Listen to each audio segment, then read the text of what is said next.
Mga higala, kumusta na napunta niya ito ang tulumanon Panglantaw sa Kagabhion. Kagabi wala ta maka-live tungod sa kabisi ninyong igsoon. So, karon padayon ta sa ato ang live ni ato ang Panglantaw sa Kagabhion. Niaday ta mga igsoon sa Hotel Guillermo. Kaya kini mga igsoon na nagseminar. So, while ang akong mga kauban naglaroy-laroy sa Pagadian City, kini inyong igsoon nag-inusara dinhi sa kwarto dinhi sa Guillermo Hotel. Sa dili pa nato sugdan ang ato ang kabildo ani ato ang Panglantaw sa Kagabhion nga igsoon nato sang i-shout out ang ato ang mga likers adtong miaging gabi. Una natong likers ang ato ang Municipal Administrator sa San Miguel, Zamboanga del Sur, si Sir Abinigo Ucapan. Ato ang mathematics teacher sa Kalubi Integrated School, Ma'am Jovi Habilio. Teacher sa Limunan Elementary School, Maria Aurora Ayaay. May gabi kanimo diha, ma'am. Ato ang Social Studies teacher, si Johnny D. Samunti. Si Pastor Yong Monleon Makigangay Jr. of Sayub Christian Fellowship. Revelin Apabli Lagata, itong ICT Coordinator diya sa Kalubi. Ma'am Estrella Palir, Grade 2 Teacher. Ma'am Ruina Sumandag, kauban ako ni karon og seminar dinhi sa Guillermo. Naglaroy-laroy tingali gihapon sila. Si Ate Maribel Alico Saison. So may gabi kaninyong tanan. Salamat sa inyong sunod ani ato ang pagsunod ug pag-like ani ato ang mga live video ani atong Panglantaw sa Kagabhion. Mga igsoon, kini ato ang programa, lingaw-lingaw lang ni sa kinabuhi, mga igsoon, dalang hisgot-hisgot sa ato ang sa mga panghitabo ani atong katilingban karon. Ang atong topic this evening mahitungod adtong atong natay kailang nga nag-post sa iyang Facebook, yung siya sa quote-unquote, "Your peace is more important than trying to prove a point. Stop explaining yourself to people who have made up their minds about misunderstanding you." So, maunay ato ang kalingawag hisgot karon mga igsoon. Sa makausap pa, or once again, good evening mga igsoon. Welcome again to Panglantaw sa Kagabhion, your nightly space of reflection, where truth meets grace beneath the quiet stars. Tonight's thought begins with a quote that resonates deeply in our noisy generation. Your peace is more important than trying to prove a point. Stop explaining yourself to people who have made up their minds about misunderstanding you. Simple words, but full of wisdom. Because in a world where everyone talks, argues, and complete to be right, true peace becomes a rare treasure. Mga igsoon, daghan kaayo karon ang gusto gyud magpamatuod nga sila ang sakto. Sa Facebook, sa kalsada, sa politika, halos tanan gusto mo laban. Gusto mo daog sa lalis. But the question remains, what do we gain if we win every argument but lose our peace? The Bible tells us in Proverbs chapter 17, verse 28, "Even fools are thought wise if they keep silent, and discerning if they hold their tongues." And in Romans chapter 12, verse 18, "If it is possible, as far as it depends on you, live at peace with everyone." Peace is not cowardice. It is courage that refuses to be provoked. Peace is not silence born from fear. It is silence born from faith. Yet mga igsoon, peace doesn't mean we must always be quiet. There is a time to be silent. Yes, but there is also a time to speak the truth. In Ecclesiastes chapter 3 verse 7 reminds us, there is a time to be silent and a time to speak. And when truth, justice, and righteousness are being trampled, that is when silence becomes seen. So while tonight we honor peace, we also remember this sacred balance. Keep your peace, but never surrender your voice when truth calls to be spoken. Our laws understand this too.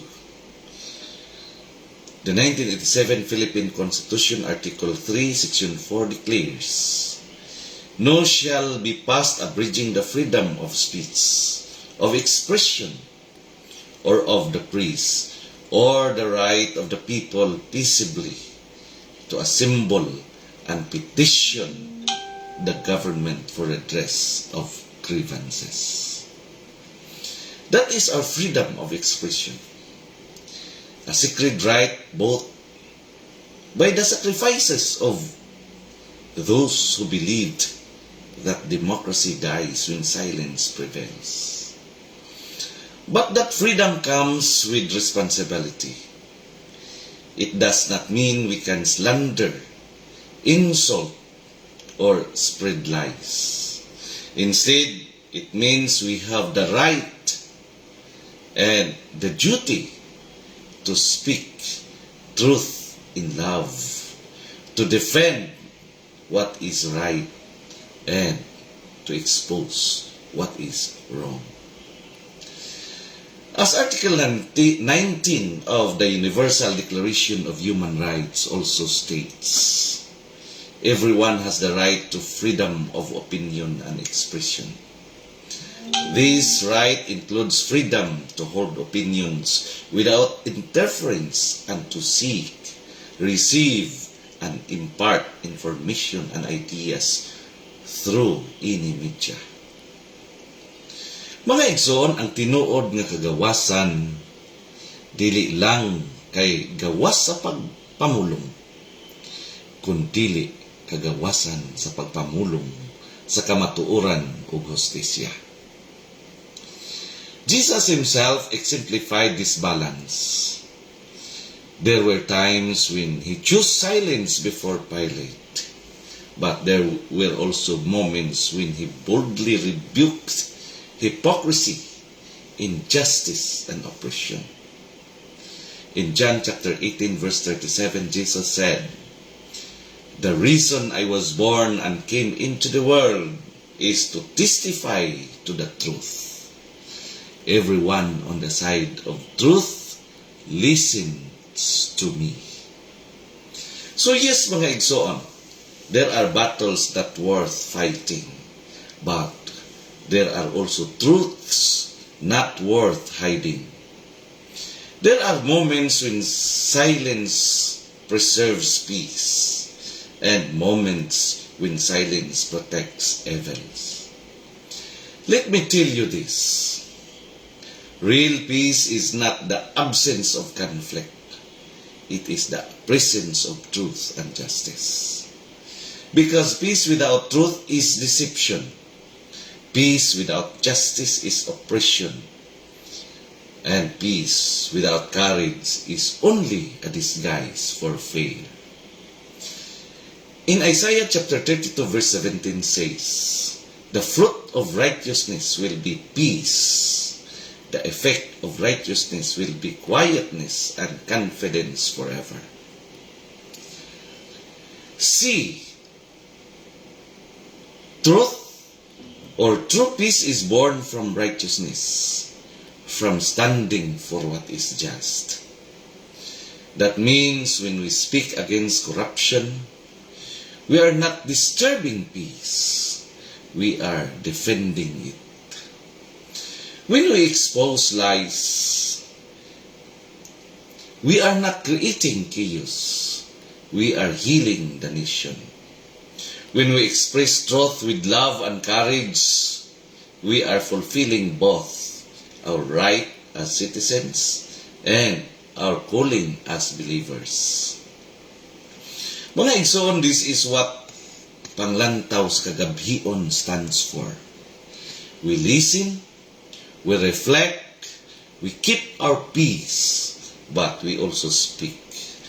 When silence would betray our conscience. As written in Ephesians chapter 4 verse 15, speak the truth in love, growing in every way more and more like Christ. And as citizens, the Constitution itself tells us that sovereignty resides in the people, and all government authority emanates from them. That means we speak with honesty. We are not rebelling. We are participating.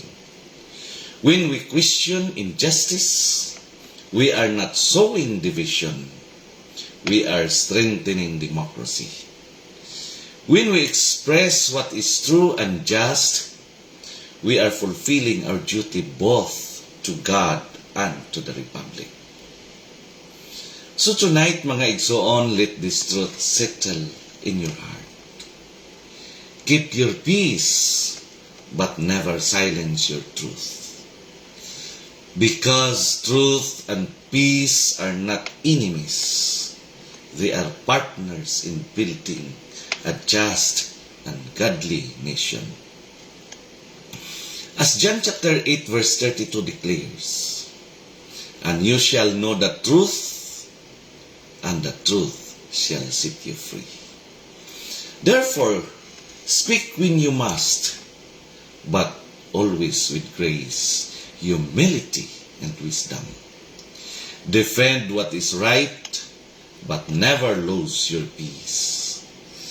For in the end, both peace and truth come from the same Spirit, the Spirit of God, who leads us into all understanding.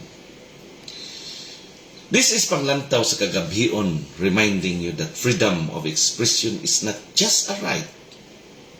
It is a responsibility to use your voice for truth, for justice, and for peace. Join us again live tonight on Facebook and YouTube as we continue to speak light into the darkness with courage, compassion, and conviction. Kini ang panglantaw sa Kagabhion, diin ang kahayag nagadanag bisan pa sa kangitngit. Kini inyong igsoon, higala o galagad, Jeremias Labaho Tubigon, sa makausap pa mo ingon, nga sa atong pagpangandoy ug matarong ng katilingban. Ang kamatuoran gayud ang atong suga, ug sa kangitngit sa kasaysayan, ang tinod-anay nga pamunuan, ang labing hayag na paglaom. Padayon sa kamatuoran, padayon sa hustisya, padayon sa panglantaw sa Kagabhion. So shout out Ma'am Rowena E. Sumandag nga nagtanaw karon, ug sa tanan nga nagtanaw nga wala nag-appear sa atong screen. Ang Dios magapanalangin ug magapanalangin ug magapanalangin kanatong tanan. Mayong gabi.